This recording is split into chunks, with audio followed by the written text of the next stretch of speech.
Hello everyone, welcome to Addiction to Language. I'm your host Andrew, and this is part 5 in the Word of God and the Original Language Code series. And if this is your first time seeing this whiteboard and seeing this circular alphabet, after the video, jump into the channel and check out some of the previous content, and you'll be able to get a lot more background and information on what I'll be talking about here today. And for everybody who's been following the channel regularly, thank you again for your support, and I hope you enjoy this new video in the series. Now, we have been discussing this language code idea, and the idea is that each of our letters in our alphabet actually has a meaning to them, a meaning behind them. They represent a philosophical concept of one of the aspects of existence. I've mentioned that this is our rose cross, the pentagrammic star inside the circle. The pentacle is our rose cross, and it's also our philosopher's stone. It's also our Ark of the Covenant, our agreement between God and mankind. Okay, the idea being that our language is a summary reflection on God's plan for the universe, how everything interacts, and thereby our language is in agreement with that plan. It symbolizes agreement with that plan. So that's our Ark of the Covenant idea, and it's also our Tower of Babel idea, where at one time all people of Earth spoke the same language. And interestingly, quickly, with the word Tower of Babel, those letters are rearrangeable to produce the word wrote, W-R-O-T-E. And that's an interesting feature in itself. Not going to be a coincidence, because everything follows a systematic plan here based on the letters themselves as roots. And with this idea of wrote and tower, the wrote is actually, of course, at the root rotation, the idea of rotation. And with our Tower of Babel, the most common depiction is a tower with a spiraling path around the outside of the tower. And that is our rotation idea there in the Tower of Babel story. Okay, now this idea has been kept as a secret ultimate knowledge by the elites for thousands of years now. In essence, in a time long past, this original idea for language, for this philosophical summary of what we're going to be describing, okay, this idea came to form language in this way came from a time long ago. And that this modern era of history that we're currently in, say for the last 5,000 years, say of known history, and very much so for at least the last 3,000 of recorded history, we've been, I should say, the elites who have always been in control of language and scripture have been on a quest themselves to perfectly reformulate what they believe would be a reformulation of the original perfect system and the ideas that were underpinning it. Okay, so and ultimately all language then throughout history has been developmental, and finally arriving at an ultimate final version, which is known now as the modern English alphabet. Okay, and that's the general premise that's going on here on the broader scale. Okay, and all the while this development of language and this management of language has been going on very secretly at elite levels. And they like to allegorically code this original language idea into many different pop culture stories, basically. It may offend some people to view the Judeo-Christian Bible stories as being pop culture, but it's factually accurate to call it that. Certainly through most of human history, those ideas are popularly set. And then one of the biggest and most obvious recent ones that you'll likely know of is the Lord of the Rings story by Tolkien, and this idea of the Ring of Power. And ultimately this is an allegory for this original circular language code system. And you'll notice the ring itself in the story, in the movies, has a mysterious script written around the outside of it, which cannot be understood or interpreted by anyone in the movie. Okay, that is a particularly either a lost language or a secret language which nobody has been able to learn or been exposed to. And this language on the ring, for the most part, it's not visible. Okay, it's hidden from sight, only in extreme circumstances. Generally to do with the ring seeking to control someone, or someone seeking to control the ring, does this ultimate hidden power reveal itself. Okay, so that's one of our common pop culture references that everyone will know about, one of the allegorical stories of modern times, as opposed to the allegorical stories of past times. Another place you will see a language, an alphabet represented in a circular fashion is with the runic Futhark. Okay, that's the Old Norse runic alphabet, and the Futhark being the first letters of the alphabet stitched together to form that word. And probably not a coincidence that we have the arc idea appearing in Futhark and in their alphabet as a phonic combination, when I'm saying here that this is also our ark idea, our Ark of the Covenant. So we have our runic alphabet. This is the most common place you will see an alphabet represented in a circular pattern. You may also see it occasionally in Hebrew, very ancient language, and it is, of course, when represented as a circle, it is known as the Hebrew rose alphabet. Same idea carries through here. The other place which is very well connected to the ideas that I'm talking about here is the place of the Box saga. Now that's a mythological story that was told by a Finnish man named Eeyore Bok, and he was retelling a family mythology, he said, that explained his family's origins, but also the origin of all of mankind and human history. And the things he mentions in the Box saga closely relate and emulate the ideas that I've been talking about here on the channel. And importantly, in the Box saga, the alphabet, or he mentions that there was an original master language, an alphabet that he arranged in a circular fashion, differently to my exact representation here, but nonetheless an alphabet of original importance that was in a circular fashion.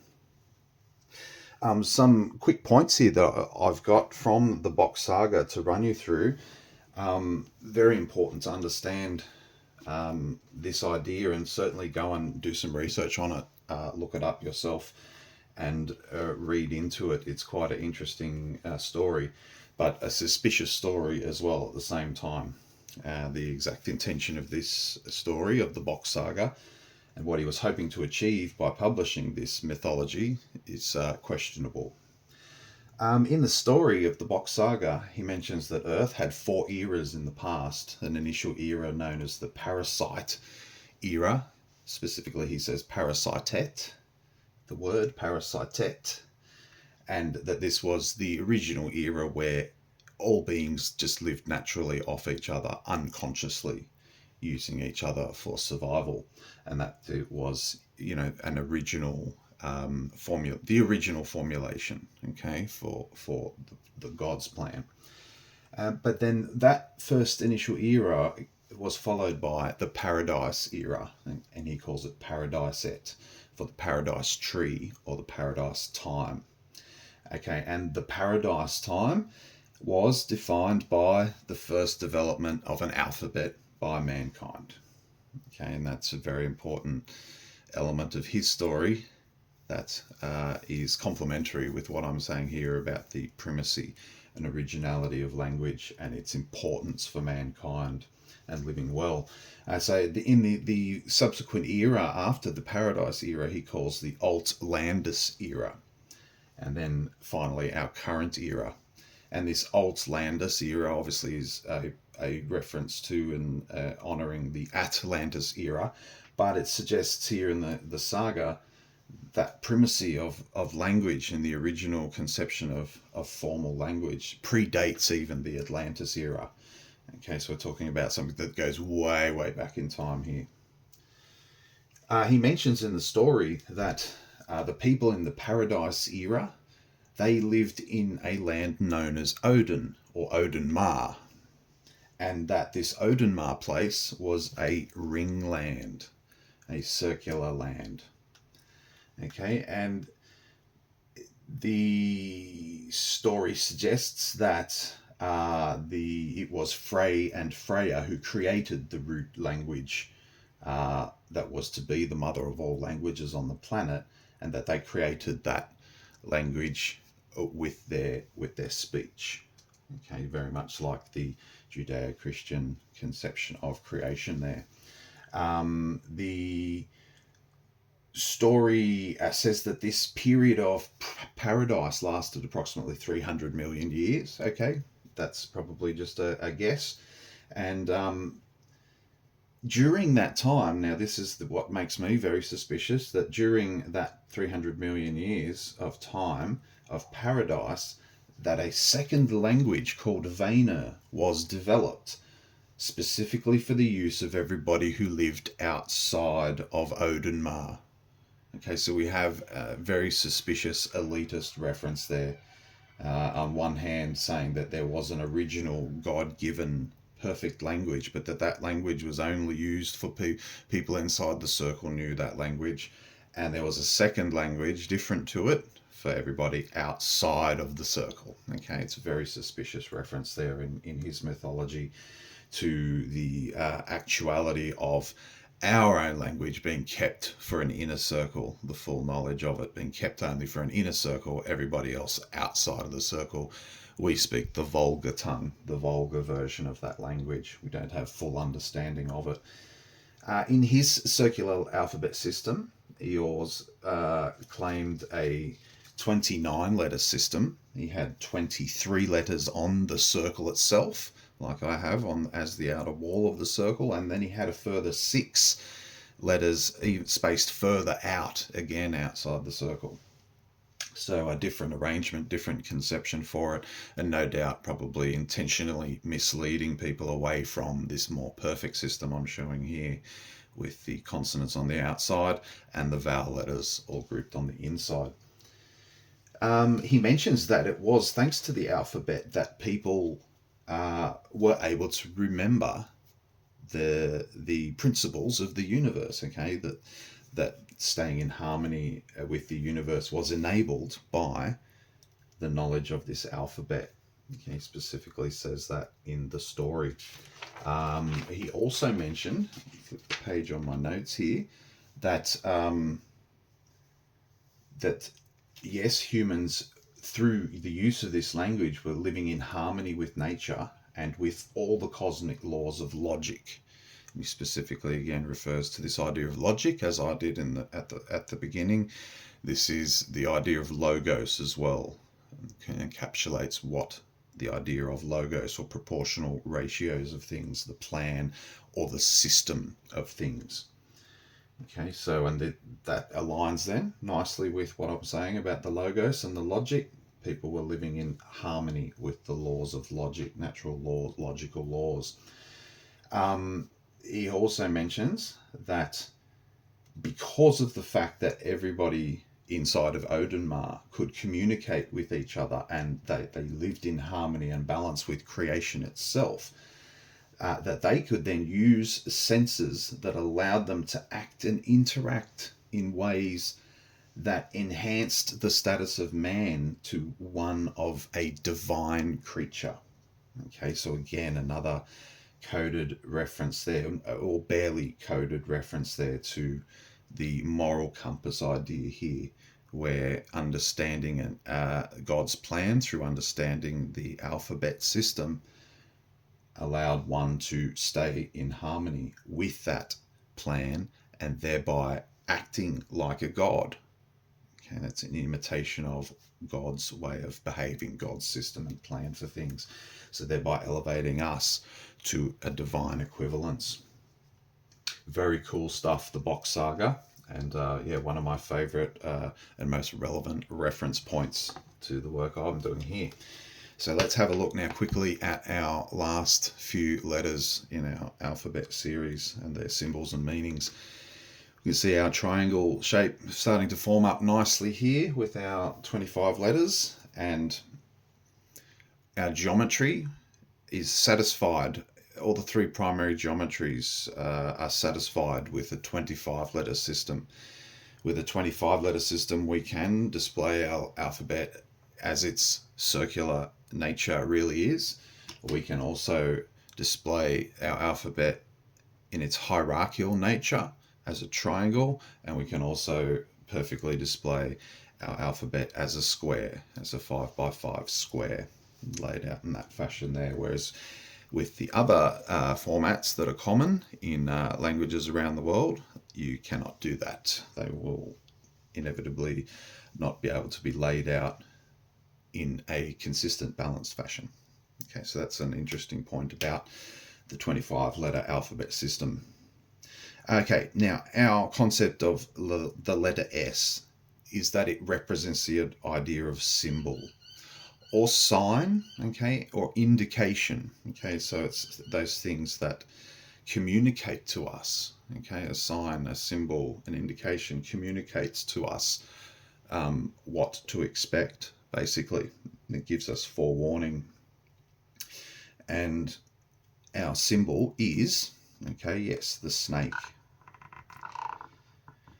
And yes, it is a snake, but it's also a sine wave at the same time, okay? A sound wave. Okay, and our letter S symbol at its root is the continuation of the arc. Okay, and it is our two arcs joined together in that fashion, like so, our two letter C's there. And that is the idea that it's trying to encapsulate at its deepest meaning, I guess, is that with this,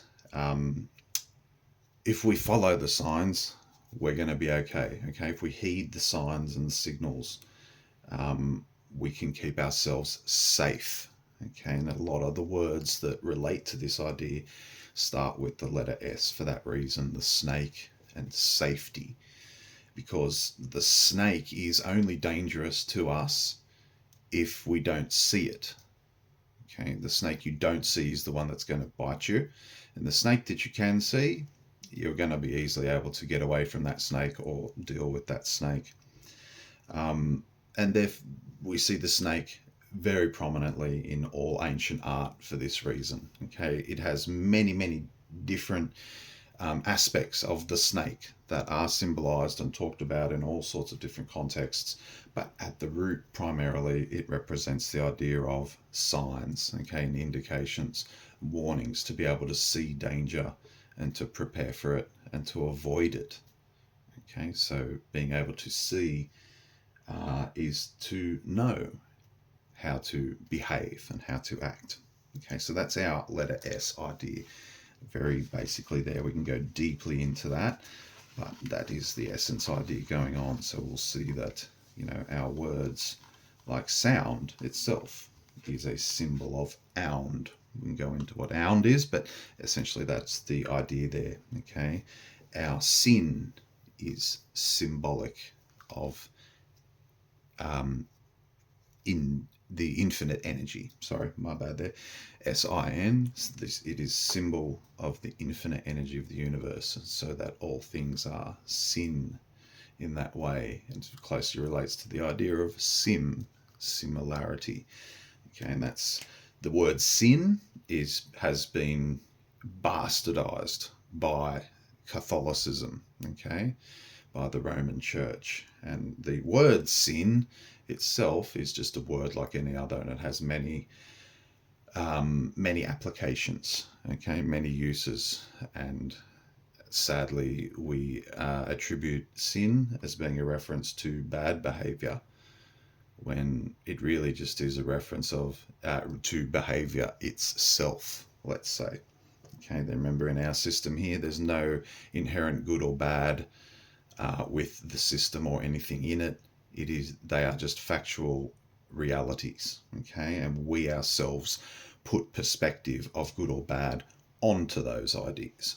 Cool. So our letter T is our next one, and that represents the concept of beginnings and endings, that everything is a beginning and an ending at the same time. This is our paradoxes kicking in again here. And that's why I dual name it. Essentially, I can just simply say beginnings, okay, because instinctually or intrinsically, beginnings always are an ending to something else. Something begins, it's the beginning of the absence of something, okay? The presence of something else has ended. And that's our idea there. And the symbolism is that letter T intersection. That T intersection is literally exactly what it is demonstrating. And we have our point here, and that's either our start point or it's our end point. One or the other, you decide. There's no indicator here either way. We have a directional flow possibility here of a start point, a beginning, but it also can be into an end point. Okay, and we can see here by drawing these vectors here, me poorly, sorry, but that is our letter X concept, which we'll talk about in a moment there. That develops just by indicating that directional flow there of the beginnings and endings idea. So there is a point, there's always a point, and at that point it's the begin or the end of something. Next letter in the system is the letter U, and that represents the idea of carriage and carrying things. Okay, and everything is carried by something else.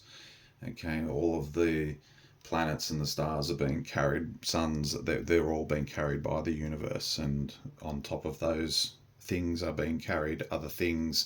It's like exactly like the Monty Python sketch, if you know it, the Society for Putting Things on Top of Other Things.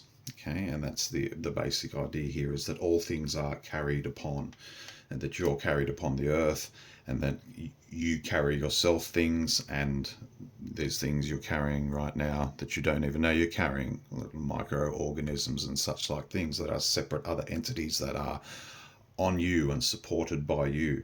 And so this idea of carriage has a lot to do with the idea of support and the way that everything leans on everything else in the universe. Okay, it's a way of describing the interconnectivity of things, is to say almost that things are dependent on other things. Okay, this carriage idea that we carry and are carried. The symbol, the U, it is our letter C, base. Okay, under there, but flipped down on its side like that, and with our continuance lines of transition.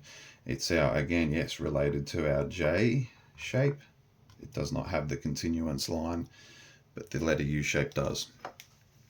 And that's why our word cup has the letter U in the middle of it, because we are literally depicting a vessel to carry with. And our letter V, vessel, that also carries. These are interconnected through history and in concept as well. But yes, our symbology too is interconnected in what they're trying to express there. In fact, if you know a little bit about Latin language history, there was no letter U shape. The letter U sound was depicted with a V shape, and also the V, so it was a multi-phonic letter. The V symbol was V and U, and that's why we call W W, when in fact it is technically a double V in the original Latin. And so this is our cup idea, okay? And we can look at that simply as that there in its real practical essence there, that it is like a cup that carries. You know, it's also a valley shape, but of the V again. It's the same idea. The valley and the U, our valley is a letter U, but just strictly using straight lines only without the arc shape. And that is our next, I may as well not rub it out, because that's our next one, our V for vitality. I mentioned it for you guys watching the other videos in the series. The letter M is formed off the root of letter V in that fashion, like that. Our background energy network lines of the infinite, undefinable spiritual element, Okay, and that this energy inside of us is that same undefinable spiritual element, but it jumps out from between its lines and into objectivity. It meets at a point. Again, our points are important here, and thereby it itself does not have any form. Okay, it's just the energy itself without any shape to it whatsoever. And that vitality, that vigor, that vibrance, okay, is the energy we see in living things. That we see that those birds just flying like rockets through the sky, and we see our kids jumping and falling without getting hurt, and we see that energy in life, and we attribute that to that spirit being the spiritual energy that's within a person. Okay, and that spiritual energy is really, in essence, what this whole system refers to. As I mentioned, the concepts are philosophical. Okay, all these ideas of symbols and beginnings and vitalities and carries and chains, and these are not actual tangible things. They're ideas. They're spiritual in nature. For that reason, equivalence to intangibility. Okay, so our vitality, our energy in our chain, and we want that to continue. We want the energy of life to refresh itself and renew and continue and come again. So we have our chain idea, which is our two vital energies, our life force energies joined together in continuance. Okay, it is depicting the same idea that the letter B is depicting, that continuance of cycles. Okay, that this living energy will continue. Now, in the letter B, we were talking about objectivity, and therefore we have our closed shapes here. But here we're talking about it from a non-objective point of view. We're talking, this is the physical sort of body of you. There you go. That's nice. This is a body type concept, where this is not. This is a concept of shapelessness and the energy itself. So therefore we remain open. And again, it's our wavelength idea here of vibration and sound being ultimately all equivalent, and that the continuance of all of reality, all of the universe, is at the root because of the vibration of energy, the oscillation of between positive and negative, and its ability to come together to form objectivity, manifest things, and also to dissolve those then again back into the system. And that is what our letter X is talking about. Our idea of letter X is the idea of removal. So we say X as meaning gone, okay, departed, no longer. But that's not really what it means. The idea of X is very much rooted to that of what I said with our convergence points coming together here. The idea of X and removal is that, as we say, energy is not created or destroyed. Okay, and in fact, everything, even the material aspects of your body, after you die, are not gone. Okay, they're not here anymore. It's not in the same form. But the letter X and the idea of removal says that you've gone to another place, that it's been relocated, removed. Okay, remove. This means to move again. Okay, so it's transporting and it's traveling to another area where it will possibly and probably manifest again, as many religions believe. And that's that sort of reincarnating element there. But the essential idea is that when something is removed, it's not completely gone. Your body will go into the ground, the bones will remain, okay? But it's not you anymore. You're gone, okay? But nothing, you've really just been removed and moved to another location. So that's especially in reference to the spirit, the consciousness of a person. Okay, and that is the essential element that really defines the difference between people. It's not really the physical aspect, is it? It's the spiritual, the conscious, the thinking, and the way they think aspect of people. That's their essential essence. So yes, our letter X of removal. If we look at the idea again here, it's re to do again, and move as we've described. Our M is life, our cycle for O, and our V for vitality. So it's like, again, the cycle of life, vitality will happen again, is essentially what the word removal is referring to, and the concept of something being X'd out of existence. This symbol of removal, the crossed lines, let's have a look at it from this point of view. So we have our point in the center, our convergence point, but also at each outer end there is also another point, okay? And it really is down to a question of what motion is in this symbol, and I say this motion in this symbol is rotation, and that actually what letter X is doing is spinning around like a wheel, okay? And things are being cyclically moved around. It's like a simplified version of the alphabet, where there was a letter on each side of the alphabet over here, and these are going to rotate around into different positions. They're going to remove again and relocate. Okay, so that's the idea of the letter X and what's going on there with the shape. Okay, we also have our relocation available in this direction, okay, in and out. That oscillation is always there, okay, for our relocation. But ultimately, I think a good way to look at it is this rotation idea, okay, and that everything is going to cyclically rotate around and move to another station, before ultimately, finally, fully coming back to the same place it was. Okay, things will, atoms even will move through the system, and that atom that was perhaps in a human will go into a worm, which will go into a bird, which will go into a tiger, which will then end up ultimately dying in a field.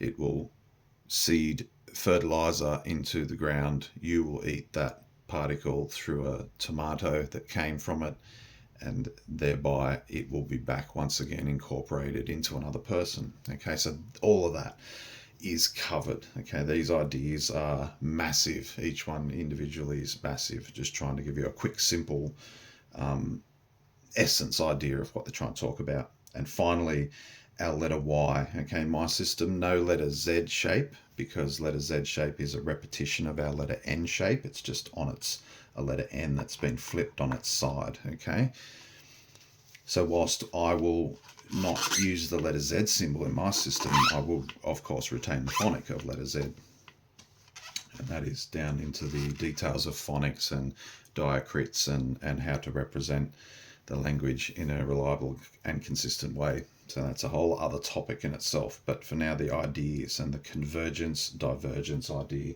our letter Y, and that's why that's why Y is at the top, and the questions are the most important thing that we can always ask is why. Now, letter Y is the point, the in and out point. That's our beginning and end point, okay, of our cycle. It's the same position. We must, when we draw a circle, start somewhere at a point and then continue on around. So what the letter Y indicates is that energy comes in, it converges together, creates form, creates objectivity, okay, it has its cycle, and its direction flows in the same way again, back out again, and diverging. So our convergence idea is also the same as our divergence idea, exactly like our paradox of our beginning and ending, and our ultimate paradox of wave and particle at the same time. Okay, so this concept of paradox is inherent in our existence, in our universe, and it's noted in these philosophical ideas. So of course, very simply, again, we have our V for vitality, that living energy of life, okay, being linked to the objectivity and being what creates then the objectivity of existence, of life itself. Okay, and that these energies will converge together and form as one. Okay, and that is the idea going on there. And of course, at the end, we're going to go back the other way now and travel back. It's going to come to an end point, and that vital energy is going to diverge again back out into the system. Okay, and that is the essential idea of the letter Y. It is a very important one, the convergence and the divergence idea coming together and separating. Okay, so this is another character, another perspective on how energy behaves, how the universe acts.